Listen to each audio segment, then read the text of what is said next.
कौन है छठी मैया और क्यों करते हैं इनकी पूजा? छठ व्रत कथा, इन सभी चीज़ों के बारे में आइए हम विस्तार से जानते हैं।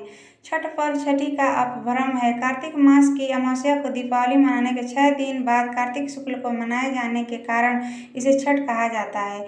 यह 4 दिनों का त्यौहार है और इसमें साफ सफाई का खास ध्यान रखा जाता है। इस त्यौहार में गलती की कोई जगह नहीं होती।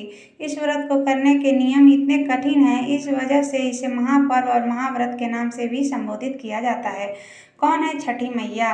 मान्यता है कि छठ देवी सूर्य देव की बहन है और उन्हीं को प्रसन्न करने के लिए जीवन के महत्वपूर्ण अवयवों में सूर्य व जल की महत्ता को मानते हुए इन्हें साक्षी मानकर भगवान सूर्य की आराधना तथा उनका धन्यवाद करते हुए माँ गंगा, यमुना या किसी भी पवित्र नदी या पोखर के किनारे या पूजा की जाती है।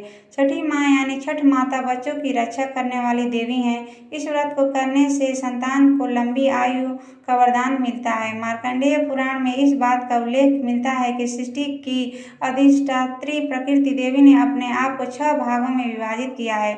इनके छठे अंश को सर्वश्रेष्ठ मातृ देवी के रूप में जाना जाता है, जो ब्रह्मा की मानस पुत्री हैं। वो बच्चों की रक्षा करने वाली देवी हैं। कार्तिक मास के शुक्ल पक्ष की षष्ठी को इन्हें देवी की पूजा की जाती है। शिशु के जन्म के 6 दिन बाद इन्हीं देवी की पूजा की जाती है। इनकी प्रार्थना से बच्चों को स्वास्थ्य, सफलता और दीर्घायु होने का आशीर्वाद मिलता है। पुराणों में इन्हीं देवी का नाम कात्यायनी बताया गया है, जिनकी नवरात्रि में छठी तिथि को पूजा की जाती है। छठ व्रत कथा के अनुसार प्रियव्रत नाम के एक राजा थे। उनकी पत्नी का नाम मालिनी था। दोनों की कोई संतान नहीं थी। इस बात से राजा और उसकी पत्नी बहुत दुखी रहते थे। उन्होंने एक दिन संतान प्राप्ति की इच्छा से महर्षि कश्यप द्वारा पुत्रेष्टि यज्ञ करवाया। इस यज्ञ के फलस्वरूप रानी गर्भवती हो गई। 9 महीने के बाद संतान सुख को प्राप्त करने का समय आया तो रानी को मरा हुआ पुत्र प्राप्त हुआ। इस बात का पता चलने पर राजा को बहुत दुख हुआ। संतान शोक में वह आत्महत्या का मन बना लिया, लेकिन जैसे ही राजा ने आत्महत्या करने की कोशिश की, उनके सामने एक सुंदर देवी प्रकट हुई।